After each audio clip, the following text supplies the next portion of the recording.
Hello Commanders and welcome to this video for Infinite Lagrange. Today we are going to do two very interesting things. First of all, we are going to find out who is the winner of the last video's raffle, the $50 voucher. And the second thing, we start talking about ships for your front row. As you remember, in the last video we explained how the fighting works and we said best is to have front row tank ships, and we start with the frigate category today. Let's get directly into it and raffle out the winner from last time's video. For this I use this website here that allows you to do a really nice raffle. I put the video URL inside. We have 21 comments here. And now we can click on start and we will see who's going to win this raffle. It is 660NE.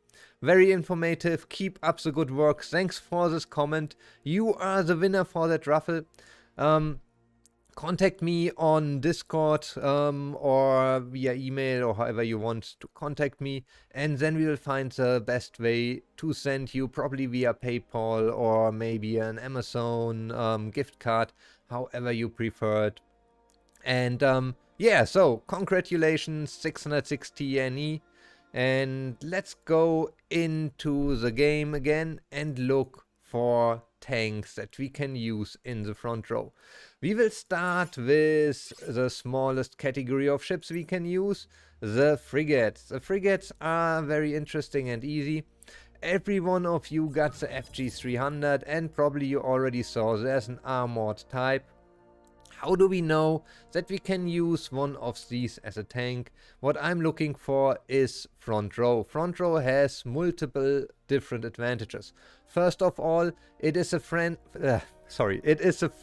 row, the front row, to be scanned by the enemy to select a target. And the second one is, and we have now this nice symbol for all front row ships, when the HP falls below 10%, they retreat to the middle row, and that means many times they will lose aggro and they have either time to recover if you have repair ships, or maybe they just survive there with a 10% and you do not lose them.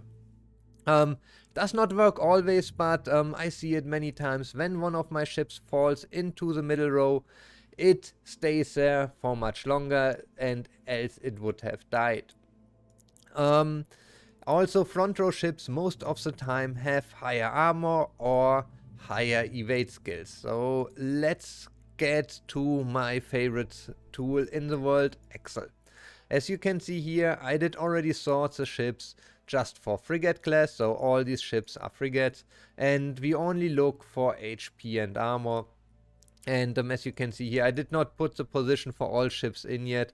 That's something I can still have to do. Here I already wrote in here, these are front row ships. I put it in the comment here.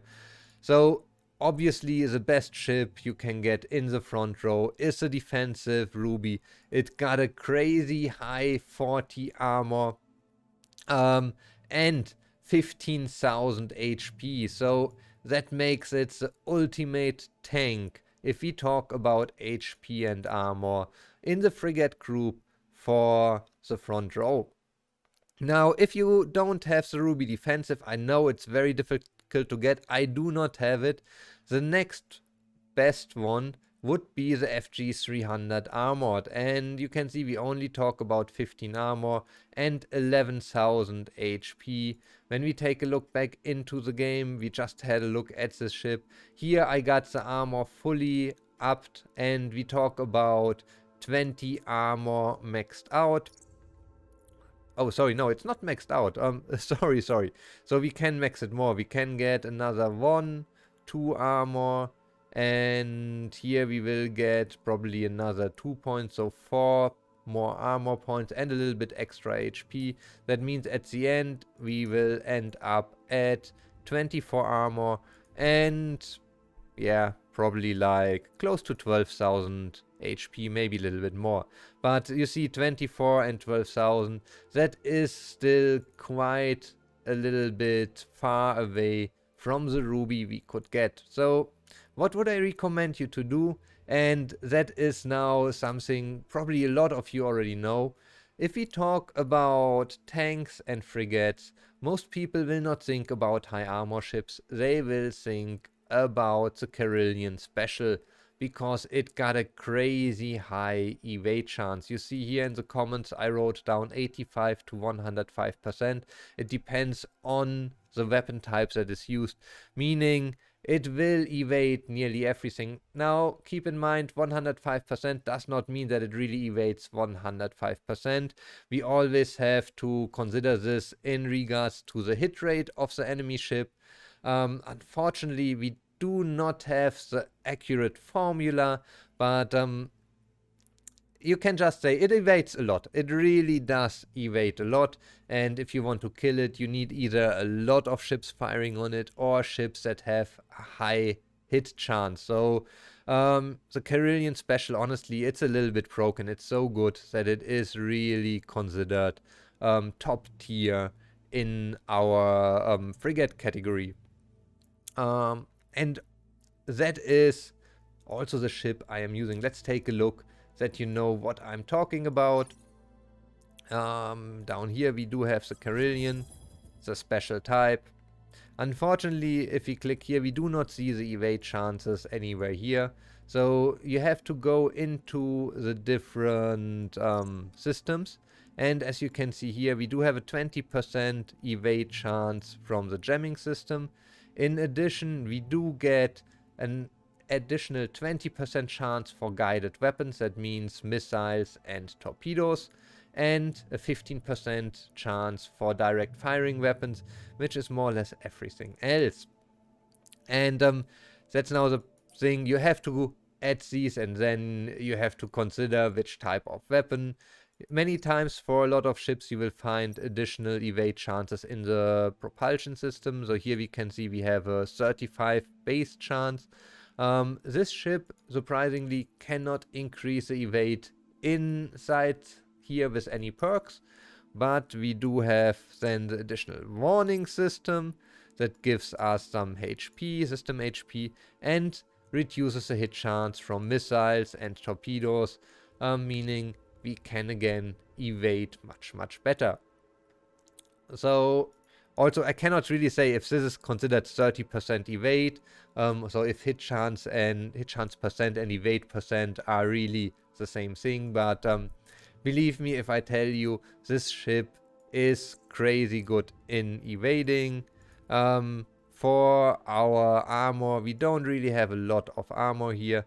You see I did put HP because the other one would be energy resistance, and especially for frigates, there are not so many types of ships that use energy weapons against a frigate.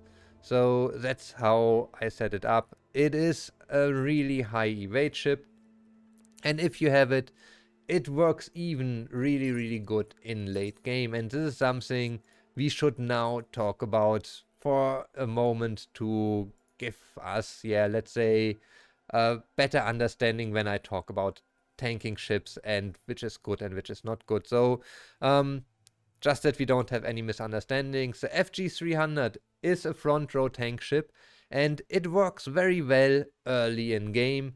15 armor, fully ranked up, 24 armor. Works okay against early ships. I'm talking about the early stage where everyone only has frigates and destroyers. So till then, I would recommend you, if you don't have anything better, to use an FG300 in the front row. Maybe you do have some other ships like a Xeno Stinger, which is in the back row, and you want to protect it. So put the Xenos in the back row, put the FG300 in the front row. It will make your life easier. Maybe you even have some Nomas for healing. You got a really good setup then. But as soon as we have higher damage ships, 15 armor and 11,000 HP, just don't do it anymore. So sorry, I'm talking about the base values. I said fully ranked up, it's 24. So later in game, don't use the FG300 anymore. They will still get killed quick. Yes, they will tank, so it might be cheaper to lose the FG300s instead of your Xeno Stingers or other ships, but it's not really that good anymore. You will probably take a destroyer or anything else in the front row, but not an FG300. If you have the Ruby on the other hand, 40 unmodified armor, meaning you can get really a nice value in the armor. Also, you get some nice HP, nearly 50% more HP than the FG300. This works for much longer time. Anyhow, as a front row ship, at some points it has to tank high damage ships that come in with 350 alpha damage weapons, and then even if you rank up the armor, it's not so amazing anymore. It still works somehow, but for late game, for mid game, this is still good. So this is early game. Up, let's write it there. Early game, this is great for early game. Let's write it correctly. And it still works in mid. In mid game. I would not recommend to use it as tank or as main tank ship for end game.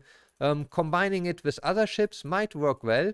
For this, look back into the other video where we talk about the attack order and the attack priorities. So you can play around with that, and if you know that usually always your cruisers will tank or your battle cruisers will tank, the Ruby is only there to catch a few other outliers, then this might still work.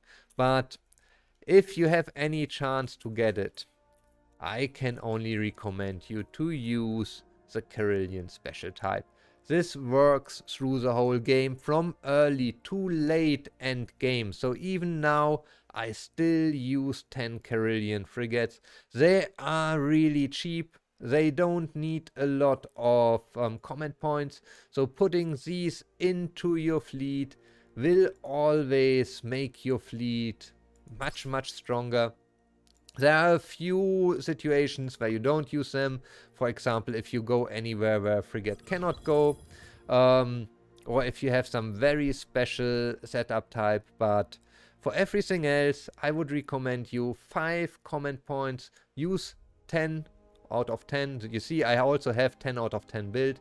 That's 50 command points, and they are just crazy good in taking fire. I don't want to say they're good in taking damage. You don't want them to take damage. You want them to evade damage. And they are top tier in doing so. So that's honestly already it. These are the 3 ships I would use if I... Yeah, these are the only 3 ships that really make sense. You have some other ships like the Carillion Recon.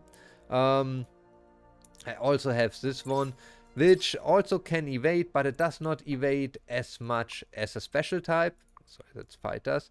Here, Carillion. Same thing there. The Recon type, if we check, it is a front row ship. It got high evasion, yes, but it does not have this crazy high evasion as our special type. While it comes also with a 35% here, and here we even can increase some additional evasion in the propulsion system.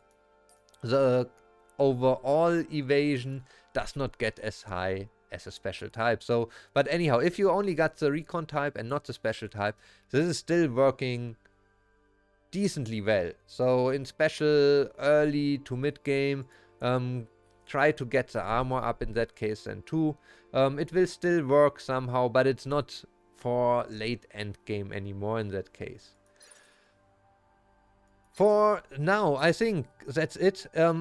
Let me know what you think about this video. If you like this kind of video, I will create more videos for the other types, the destroyers. I mean, very glad, very lucky that I just got Eldabra, the tank destroyer for, the tank destroyer. There's also, I don't have it yet, as you can see here, the Taurus energy type tank destroyer. We have a few options there. We have the Ares also for evade, but let me know if you like this, then I will make a detailed video about the other classes, destroyers, cruisers, battle cruisers. And as always, give the video a thumbs up, subscribe to the channel, and then I'll see you on the next video again.